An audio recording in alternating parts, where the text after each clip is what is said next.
चुनाव आयोग ने सोनू सूद को किस राज्य का स्टेट आइकॉन चुना है?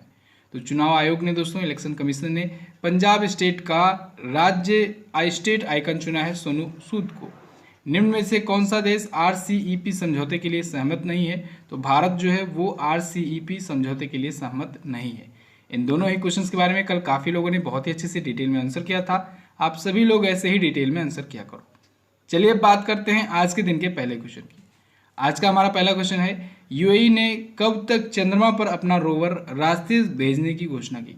तो दोस्तों, यूएई जो है, यूनाइटेड अरब अमीरात, ये राशिद नाम का अपना रोवर भेजेगा चंद्रमा पर। कहाँ पर?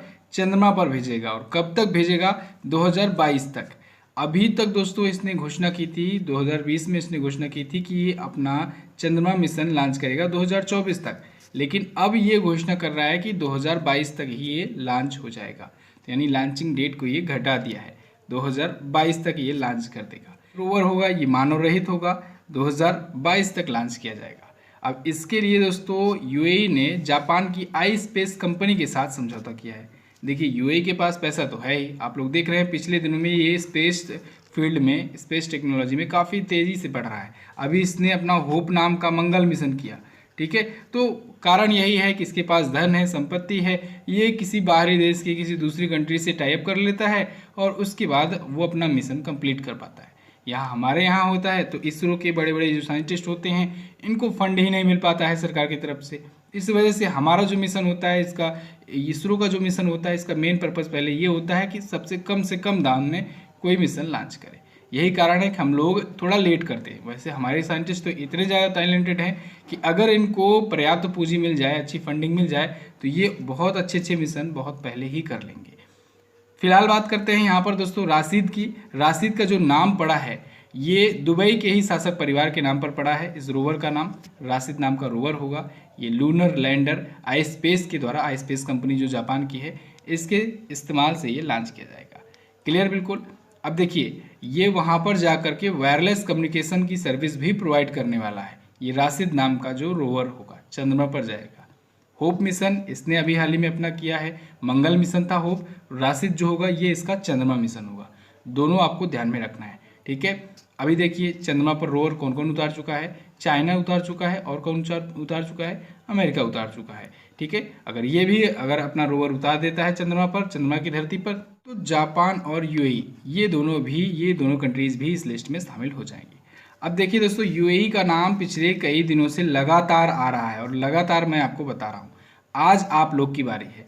आप लोग का होमवर्क है कि पिछले 3 दिनों में यूएई, या आप लोग कल की ही वीडियो अगर देखे होंगे तो कल भी मैंने रिवाइज कराया था, यूएई क्यों आया है पिछले 3 से 4 दिनों में चर्चे में, आपको ये कमेंट बॉक्स में लिखना है और लिखिएगा ज़रूर। यूएई के बारे में बेसिक जानकारी तो आप जानते ही हैं। अबू धाबी यहाँ की राजधानी है, खलीफा बिन जायद अल नहयान यहाँ के हैं प्रेसिडेंट, और दिरहम यहाँ की मुद्रा होती है। आईसीसी का हेडक्वार्टर दुबई में ही है, ठीक है। अगला, हाल ही में किस देश में 3000 साल पुराना खोया हुआ सुनहरा शहर मिला है? तो दोस्तों अभी हाल ही में इजिप्ट में, मिस्र में दोस्तों खोया हुआ सुनहरा शहर मिला है, 3000 वर्ष पुराना। अभी दोस्तों वहाँ पर 100 साल पहले जो मिला था राजा तूतन खामून का मकबरा, उसकी खोज के बाद 100 वर्षों के बाद एक और वहाँ पर एक सुनहरा शहर मिला हुआ है। तो इससे दोस्तों प्राचीन इतिहास को समझने में बहुत ज़्यादा आसानी होती है, ठीक है। 391 से 1335 ईसा पूर्व तक प्राचीन मिस्र पर दोस्तों शासन करने वाले जो 18वें वंश के राजा आमेनहाट तृतीय थे, उनके ही युग का ये एक स्वर्ण नगरी मिला हुआ है। ये जो मेसोपोटामिया की सभ्यता थी दोस्तों, ये उस टाइम पर मिस्र की, जो इस समय मिस्र जहाँ पर है, उस टाइम पर वहाँ पर थी। वहीं पर दोस्तों बहुत सारे ये ऐतिहासिक चीज़ें मिला करती हैं। उस टाइम पर हमारे इंडिया की तरफ क्या था, तो इंडिया में जहाँ पर आप देख रहे हैं सिंधु घाटी सभ्यता, सिंधु नदी बहती है, इसके किनारे सिंधु घाटी सभ्यता हुआ करती थी, मोहनजोदड़ो, हड़प्पा वगैरह, ठीक है। इसको हम लोग इतिहास की वीडियो में बहुत अच्छे से कवर अप करेंगे, हर एक चीज़, ठीक है। भारत में कौन कौन से ऐसे स्थान हैं। ऐसे ही वहाँ पर इजिप्ट में, जहाँ पर अभी मिस्र है, वहाँ पर भी दोस्तों मेसोपोटामिया की सभ्यता हुआ करती थी उस साइड में, वहाँ पर भी बहुत सारे ये पुराने तत्व मिला करते हैं। ऐसे ही वहाँ पर 3000 साल पुराना शहर मिला हुआ है नील नदी के पश्चिमी तट पर। क्लियर? अब आया है मिस्र, तो चलिए देखते हैं मिस्र यानी इजिप्ट है कहाँ पर वर्ल्ड मैप में। तो वर्ल्ड मैप में देखिए दोस्तों, ये रहा हमारा प्यारा भारत। यहाँ से हम लोग आएंगे इधर अफ्रीकन कॉन्टिनेंट में, यहीं से ही आपको दिख जाएगा इजिप्ट, ठीक है। इजिप्ट यानी मिस्र, ये जो रहा, ये जो कंट्री है इजिप्ट, इसी को हिंदी में कहते हैं मिस्र। यहाँ की राजधानी है दोस्तों कायरो, या हिंदी में कहें तो काहिरा। यहाँ के प्रेसिडेंट हैं मोहम्मद हसन तंतावी। कौन है? मोहम्मद हसन तंतावी। यहाँ की करेंसी होती है दोस्तों इजिप्टियन पाउंड। ओके, अच्छा देखिए यहाँ पर दोस्तों सुएज नहर बहती है, सुएज नहर। और सुएज नहर जो है दोस्तों, सुएज नहर जो है यही अलग करती है, किसे अलग करती है? ये एशिया कॉन्टिनेंट को और अफ्रीका कॉन्टिनेंट को, एशिया महाद्वीप और अफ्रीका महाद्वीप को अलग करने वाली जो नहर है वो है सुएज नहर, ठीक है। और साथ ही साथ एक क्वेश्चन ये भी पूछा जा सकता है, यहाँ पर देखिए दोस्तों भूमध्य सागर है और यहाँ पर है लाल सागर, तो भूमध्य सागर और लाल सागर को जोड़ने वाली भी नहर है सुएज नहर। तो दोनों को आपको याद रखना है, दुनिया की सबसे लंबी नहर है सुएज नहर। अगला देखते हैं, हाल ही में राजयोगिनी दादी जानकी की स्मृति में डाक टिकट किसने जारी किया? तो अभी हाल ही में दोस्तों हमारे उपराष्ट्रपति एम वेंकैया नायडू जी ने राजयोगिनी दादी जानकी माँ की स्मृति में डाक टिकट जारी किया है, एक स्मारक डाक टिकट जारी किया है। राजयोगिनी दादी जी ये थी कौन? ये दोस्तों ब्रह्म कुमारियों की प्रमुख थी और अभी कुछ महीनों पहले इनका निधन हुआ था दोस्तों, आपको याद होगा हमने वीडियोज में कवर किया था, ठीक है। तो इनका निधन हो चुका है, इस स्मृति में डाक टिकट जारी किया गया है, स्मारक डाक टिकट जारी किया गया है। ओके, अब ये ब्रह्म कुमारियाँ क्या होती हैं? जैसे दोस्तों आप लोग सुने होंगे जो पुरुष होते हैं उसमें जैसे ब्रह्मचर्य का पालन करने वाले जो होते हैं, ऐसे ही ब्रह्म कुमारियाँ होती हैं, ठीक है। तो इनकी उत्पत्ति जो है, जैसे आध्यात्मिक जो आंदोलन है इसकी उत्पत्ति जो है वो हैदराबाद और सिंध में हुई थी, इसको आपको ध्यान में रखना है, ठीक है। ब्रह्म कुमारियाँ यानी ब्रह्मा की बेटियाँ कहा जाता है, इसका अर्थ होता है। अगला देखते हैं, मार्च 2021 के लिए ICC player of the month का अवार्ड किसने जीता? तो वो जीत लिया है दोस्तों भुवनेश्वर कुमार ने। देखिए बहुत ही अच्छा प्रदर्शन रहा है इसमें इंडिया टीम का। पहला जो हुआ आईसीसी का प्लेयर ऑफ द मंथ का अवार्ड वो भी इंडिया का ही प्लेयर पाया, ऋषभ पंत, जनवरी 2021 के लिए जब से शुरुआत हुई। फरवरी 2021 के लिए भी इंडिया का ही प्लेयर पाया रविचंद्रन अश्विन, और मार्च 2021 के लिए एक बार फिर से इंडियन प्लेयर पाया है भुवनेश्वर कुमार, ठीक है। तो जनवरी, फरवरी और मार्च तीनों मंथ का आपको याद रखना है। जनवरी 2021 से ही आईसीसी ने ये मंथली अवार्ड देने की घोषणा की है, प्रत्येक महीने एक विमेन क्रिकेटर और एक मैन क्रिकेटर दोनों को चुना जाता है, ठीक है। तो मैन क्रिकेटर्स में दोस्तों तो पुरुष खिलाड़ियों में तो इंडिया के ही आ रहे हैं, विमेंस क्रिकेटर में इंडिया का नाम नहीं है अभी तक, ठीक है। विमेंस क्रिकेटर में इस बार मार्च की कौन पाए हैं? तो लेजेली ली, जो कि दक्षिण अफ्रीका की ये विमेन क्रिकेटर है, तो इनको मिला है मार्च 2021 के लिए ICC player of the month का अवार्ड महिलाओं की क्रिकेटर्स की लिस्ट में, ठीक है। आईसीसी यानी इंटरनेशनल क्रिकेट काउंसिल होता है, इसके द्वारा दिया जाता है ये अवार्ड। भुवनेश्वर कुमार को क्यों दिया गया? भारत और इंग्लैंड की श्रृंखला में इनके प्रदर्शन को देखते हुए। जनवरी 2021 के बारे में मैंने बताया ऋषभ पंत को, फरवरी में रविचंद्रन अश्विन को मिला है। आईसीसी के बारे में अगर बात करें, इसकी स्थापना दोस्तों हुई थी 1909 में। कब हुई थी? 1909 में हुई थी इसकी स्थापना। हेडक्वार्टर अभी मैंने आपको बताया दुबई में है, ठीक है, यूएई से, और यहीं पर यूएई में ही दोस्तों पिछली बार आईपीएल हुआ था। और आईसीसी का अगला वर्ल्ड कप कब होने वाला है? 2023 में होगा। मेज़बानी कौन करेगा? इंडिया करेगा, ये याद रखना आपको, ठीक है। पिछला वाला कहाँ पर हुआ था? इंग्लैंड और वेल्स में हुआ था, इंग्लैंड ने जीता भी था न्यूजीलैंड को हरा करके। आईसीसी के अध्यक्ष कौन है? Greg Barclay. कौन है? ग्रेग बार्कले हैं यहाँ के अध्यक्ष, और इसके सीईओ हैं मनु साहनी जी। अगला देखते हैं, हाल ही में न्यूजीलैंड के किस क्रिकेटर को रिचर्ड हेडली सम्मान से सम्मानित किया गया? तो अभी हाल ही में न्यूजीलैंड के केन विलियमसन को दोस्तों रिचर्ड हेडली सम्मान से सम्मानित किया गया है। न्यूजीलैंड क्रिकेट टीम की ये कैप्टन है, इनको चौथी बार 6 साल में चौथी बार रिचर्ड हेडली सम्मान मेडल मिला हुआ है।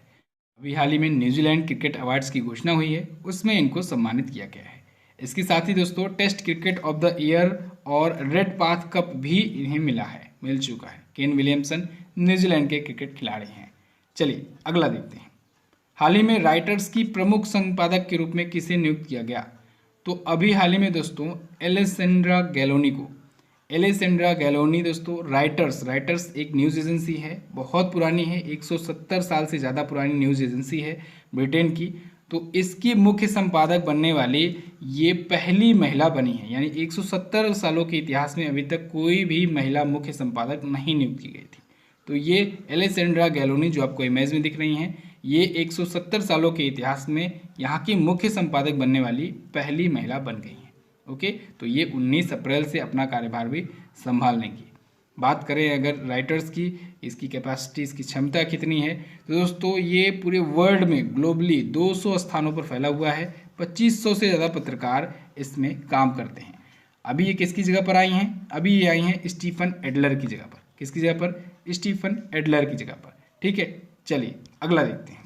अगला क्वेश्चन है 14 अप्रैल को निम्न में से कौन सा दिवस मनाया गया? तो दोस्तों 14 अप्रैल को अभी हाल ही में मनाया गया भीमराव अंबेडकर जयंती। 14 अप्रैल को ही विश्व चागास रोग दिवस मनाया जाता है। तो उपरोक्त दोनों ऑप्शन यहाँ पर सही होगा। विश्व चागास रोग दिवस उतना ज़्यादा इंपॉर्टेंट है नहीं, इंपॉर्टेंट है भीमराव अंबेडकर जयंती। दोस्तों बाबा साहब भीमराव अंबेडकर जी की जयंती होती है 14 अप्रैल को। इनका जन्म हुआ था 14 अप्रैल 1891 में और इस बार 130वीं जयंती मनाई जा रही है। अभी दोस्तों कल मनाई गई जयंती और कल ही मैंने इन पर एक वीडियो अपलोड की है इनकी बायोग्राफी पर। आप लोग ये वीडियो जरूर देखिएगा। कल थोड़ा सा लेट हो गया वीडियो अपलोड होने में, लेट नाइट को अपलोड हुआ, थोड़ा सा एडिटिंग में प्रॉब्लम आ गई थी, इसी वजह से ऑडियो भी थोड़ा सा उसमें स्लो आया हुआ है। थोड़ा सा मैनेज कीजिएगा, लेकिन बायोग्राफी बहुत अच्छी है, आप लोग देखिएगा जरूर ये वीडियो। ठीक है, उससे आपको काफ़ी कुछ सीखने को मिलेगा बाबा साहब अम्बेडकर जी के बारे में। इनके बारे में थोड़ा सा ब्रीफ जानकारी यहाँ पर भी हम लोग ले लेते हैं। मध्य प्रदेश के महू में हुआ था इनका जन्म। तब मध्य प्रांत हुआ करता था क्योंकि तब ब्रिटिश भारत था। ठीक है, तो 14 अप्रैल 1891 में हुआ था। इस बार 130वीं जयंती मनाई गई। इनको भारतीय संविधान का पिता कहा जाता है। भारत के पहले कानून मंत्री थी और बहिष्कृत हितकारिणी सभा की इन्होंने स्थापना की। अच्छा दोस्तों, बहुत ज़्यादा ये क्वेश्चन पूछा गया है कि किस आर्टिकल को बाबा साहब अम्बेडकर जी ने संविधान की आत्मा कहा है। तो दोस्तों याद रखिएगा अनुच्छेद 32 को। आर्टिकल 32 को बाबा साहब अम्बेडकर ने कहा था संविधान की आत्मा। बहुत बार क्वेश्चन रिपीट हुआ है। अगला देखते हैं। हाल ही में किस मंत्री ने ई सांता नामक इलेक्ट्रॉनिक बाजार का उद्घाटन किया? तो अभी हाल ही में दोस्तों केंद्रीय मंत्री पीयूष गोयल जी ने ई सांता नामक एक इलेक्ट्रॉनिक बाजार यानी ई मार्केट का उद्घाटन किया है। अब ये जो ई सांता नाम का ई मार्केट है, ये किसके लिए है? ये जो जल कृषक हैं उनके लिए है। जल कृषक क्या होता है? जो दोस्तों जल से रिलेटेड जो प्रोडक्ट का उत्पादन करते हैं, जैसे मछली उत्पादन हुआ, ठीक है, और भी जो चीज़ों का उत्पादन करते हैं उनको मार्केट में बेचते हैं, तो उनके लिए ये बाजार होगा। ठीक है, ई मार्केट होगा ई सांता नाम का। तो इससे फ़ायदा क्या होगा? इससे दोस्तों एक तो किसानों को बेहतर दाम मिल सकेंगे और उनकी जो बिक्री होगी, सेल होगी, वो तुरंत ही हो सकेगी बिना किसी रुकावट के। कारण ये होगा जब इंटरनेट का सहारा लेंगे तो दोस्तों वो यानी कि वो ग्लोबलाइज कर सकते हैं अपने मार्केट को। ठीक है, वो सीधा रिटेलर्स के पास या एक्सपोर्टर्स के पास अपना माल जो है वो पहुंचा सकते हैं। तो इससे ये फ़ायदा होगा। इसी वजह से यानी किसानों और निर्यातकों के बीच में नज़दीक रहित, संपर्क रहित, पेपरलेस इलेक्ट्रॉनिक ट्रेड प्लेटफॉर्म करने के लिए ये लॉन्च किया गया है। किसके द्वारा? हमारे वाणिज्य मंत्री, कॉमर्शियल जो मिनिस्टर हैं, minister of commerce Piyush Goyal ji, इन्होंने लॉन्च किया है। यही रेल मंत्री भी हैं। अगला देखते हैं। हाल ही में मैक्स लाइफ इंश्योरेंस का सह प्रमोटर कौन सा बैंक बना? तो दोस्तों एक्सिस बैंक बन गया है मैक्स लाइफ इंश्योरेंस का सह प्रमोटर। एक्चुअली में दोस्तों इसने अभी हाल ही में 12.99% का स्टेक एक्वायर कर लिया है, इसकी हिस्सेदारी खरीद लिया है। तो इसके बाद max life insurance company limited का ये सह प्रवर्तक यानी को प्रमोटर बन गया है। एक्सिस बैंक की दो सहायक कंपनियां हैं, एक्सिस कैपिटल लिमिटेड और एक्सिस सिक्योरिटीज़ लिमिटेड। इन दोनों की 12.99% की हिस्सेदारी अब हो गई है मैक्स लाइफ इंश्योरेंस में। इसकी मंजूरी भी मिल गई है किसके द्वारा? IRDAI के द्वारा। यही मंजूरी देता है, यानी insurance regulatory and development authority of India के द्वारा अप्रूवल मिल गया है। फरवरी 2021 में ही मिल गया था। तो सारा लीगल प्रोसेस कंप्लीट हो चुका है। बात करें एक्सिस बैंक की, इसकी स्थापना हुई थी 1993 को। हेडक्वार्टर है मुंबई में। CEO हैं, चीफ एग्जीक्यूटिव ऑफिसर हैं अमिताभ चौधरी जी।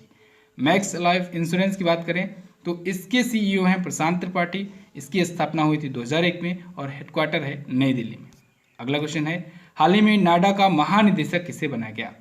तो नाडा के यानी नेशनल एंटी डोपिंग एजेंसी के महानिदेशक हैं सिद्धार्थ लोंगजाम। तो अब ये होंगे नए महानिदेशक। किसकी जगह पर आए हैं? नवीन अग्रवाल जी की जगह पर आए हैं। देखिए नवीन अग्रवाल जी ये थे तो ताबड़तोड़ इन्होंने कई एक्शन लिए थे। नाडा का एक्शन क्या होता है? नाडा दोस्तों बैन लगाता है खिलाड़ियों पर। नाडा का काम ये होता है कि वो ये देखे कि कौन सा खिलाड़ी कोई डोपिंग का तो नहीं यूज़ कर रहा है, डोपिंग में फेल तो नहीं पाया जा रहा है, कोई मादक पदार्थ तो नहीं यूज़ कर रहा है अपनी परफॉर्मेंस बढ़ाने के लिए। तो जब नाडा के चेयरमैन नवीन अग्रवाल जी थे तब इन्होंने कई खिलाड़ियों को बैन किया था और इस वजह से नाडा अक्सर चर्चे में रहता था और नवीन अग्रवाल जी भी हमेशा चर्चे में रहते थे और यहाँ से क्वेश्चन बना करता था। अब यहाँ के नए अब अध्यक्ष हो गए हैं सिद्धार्थ लोंगजाम, इनका नाम आपको याद रखना है। ये अभी खेल मंत्रालय में संयुक्त सचिव हैं, ज्वाइंट सेक्रेटरी हैं। ये नेशनल डोपिंग टेस्टिंग लेबोरेटरी के सीईओ भी हैं, ठीक है। तो अब ये होंगे नाडा यानी नेशनल एंटी डोपिंग एजेंसी के महानिदेशक। ऐसे जैसे हम भारत में नाडा होता है ऐसे विश्व लेवल पर होता है वाडा, WADA, world anti doping agency, इसको भी याद रखना है। इसने पूरे के पूरे रसिया कंट्री पर ही बैन लगा दिया है, रसिया के सभी खिलाड़ियों पर